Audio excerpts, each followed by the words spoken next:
Quand on fait un séjour au Walt Disney World, il y a plusieurs moyens de transport qui sont disponibles, puis aujourd'hui, je vous parle du petit dernier, le Skyliner. Salut tout le monde et bienvenue à cette nouvelle capsule pour vous aider à planifier votre séjour au Walt Disney World Resort.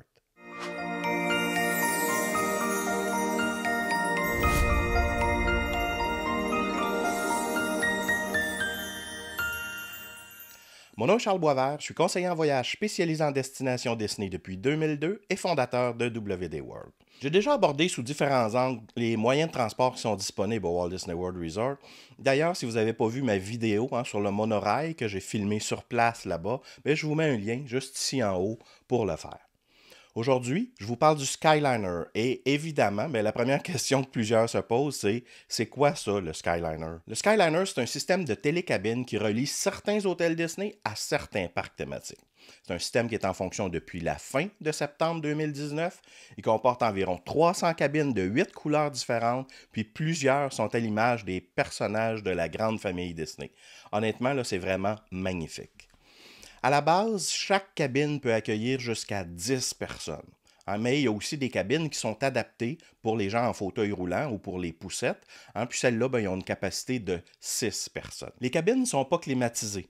Il y a un système de ventilation, mais c'est le mouvement de la cabine qui active ce système-là. Bon, maintenant, c'est quoi les hôtels et les parcs qui sont desservis par le Skyliner? Il y a 2 parcs qui sont accessibles par Skyliner, puis ce sont Epcot et Disney's Hollywood Studios. Du côté des hôtels, il y en a 4 à partir desquels on peut prendre le Skyliner. C'est le Pop Century, le Art of Animation, le Caribbean Beach Resort et finalement le Disney Riviera Resort. Je vous présente le plan du système. Puis ce qui est très important de savoir, c'est que le point central, c'est le Caribbean Beach Resort. Dans les faits, il y a 3 lignes de Skyliner. La première, elle relie le Caribbean Beach au Pop Century et au Art of Animation. La deuxième relie le Caribbean Beach au parc Disney's Hollywood Studios. Et la troisième, elle fait le lien entre le Caribbean Beach Resort et le parc Epcot. Et puis, on a une possibilité d'embarquer ou de débarquer au Disney Riviera Resort, mais on n'est pas obligé de débarquer. Donc, c'est vraiment une station où la cabine ralentit, donc ceux qui veulent débarquer débarquent, ceux qui veulent embarquer embarquent, mais il n'y a pas d'arrêt obligatoire. Avec ce système-là, quand on arrive au Caribbean Beach Resort, peu importe d'où on vient, il faut débarquer. Puis si le Caribbean Beach Resort, c'est notre hôtel, on est rendu. Mais sinon, il faudra transférer dans une des 2 autres lignes qui va vous conduire à votre destination finale. C'est hyper facile, les cabines sont toujours en mouvement, donc c'est rapide, on ne perd pas beaucoup de temps à cet endroit-là du Caribbean Beach Resort. Évidemment, si vous pensez visiter régulièrement les 2 parcs qui sont desservis, donc Epcot et Disney's Hollywood Studios, choisir un hôtel avec le Skyliner, ça peut réduire beaucoup le temps que vous allez passer dans un moyen de transport. J'ai écrit sur ma carte les temps approximatifs. En fait, ce sont ceux que j'ai moi-même calculés quand j'ai utilisé le Skyliner. Donc, par exemple, aller du Pop Century à Disney's Hollywood Studios, ça va prendre au total 7 minutes de voyagement, plus le temps de changement, comme j'ai dit tantôt, au Caribbean Beach Resort. Donc, ça peut représenter entre 0 et 5 minutes, parce que souvent, il n'y a pas d'attente.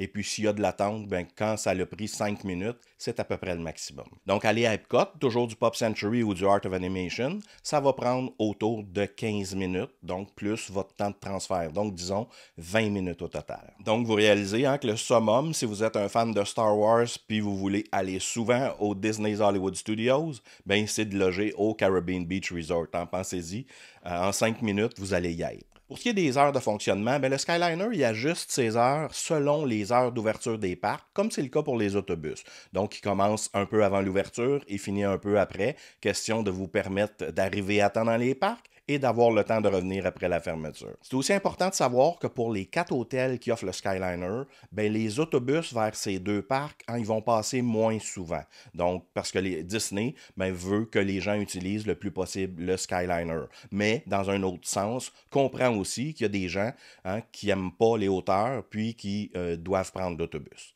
2 petits conseils maintenant. Le premier, si vous avez tendance justement à avoir le mal des transports, je vous conseille de choisir un siège dans lequel vous allez regarder vers l'avant. Ça va être beaucoup plus facile pour vous. Le deuxième, ben, si vous y allez l'été, hein, puis que vous pensez utiliser souvent le Skyliner, moi j'apporterais dans mon sac à dos un petit ventilateur portatif. Je vous dis pourquoi, c'est que comme mentionné tantôt, hein, il n'y a pas d'air climatisé. C'est une ventilation qui est créée par le mouvement des cabines. Donc, si il devait y avoir une panne ou que les cabines étaient arrêtées longtemps, bien, il pourrait faire chaud à l'intérieur. Donc, vous allez être hyper heureux d'avoir votre petit ventilateur. Finalement, mais c'est un secret pour personne, hein. Moi, je suis un grand gourmand, un amateur de bonne bouffe, et puis ça va vous paraître étrange, mais j'adore le Skyliner pour ça. Donc, moi, ça me facilite beaucoup le transport vers certains restaurants, hein, qui, autrement, mais, sont plus difficilement accessibles. Hein, je pense au Topolino's Terrace du Riviera Resort, Sebastian Bistro du Caribbean Beach Resort, et puis tous les restaurants de la section là, du Boardwalk, du Yacht Club et du Beach Club. Donc, on peut penser au Yachtman Steakhouse, au Ale & Compass, au Cape May Café, au Beaches and Cream, au Flying Fish. Donc, tous ces restaurants-là sont beaucoup plus facilement accessibles depuis qu'il y a le Skyliner. En terminant, je vous rappelle que la meilleure façon de me dire que vous avez aimé la vidéo, c'est de cliquer sur le bouton j'aime, puis de vous abonner à la chaîne. Si vous avez des questions, juste à me les poser sous la vidéo, je vais y répondre dès que possible. Puis finalement, merci de penser à nous quand ça va venir le temps de réserver votre prochain séjour dans une destination Disney. Je vous rappelle que nos services sont disponibles, peu importe votre lieu de résidence, ils sont gratuits, puis votre clientèle, c'est ce qui nous permet de continuer à vivre notre passion, puis de vous la partager. Donc tous les détails pour nous joindre, évidemment, dans le texte sous la vidéo. On se revoit la semaine prochaine pour notre prochain sujet. Puis d'ici là, je vous souhaite une très belle journée remplie de magie.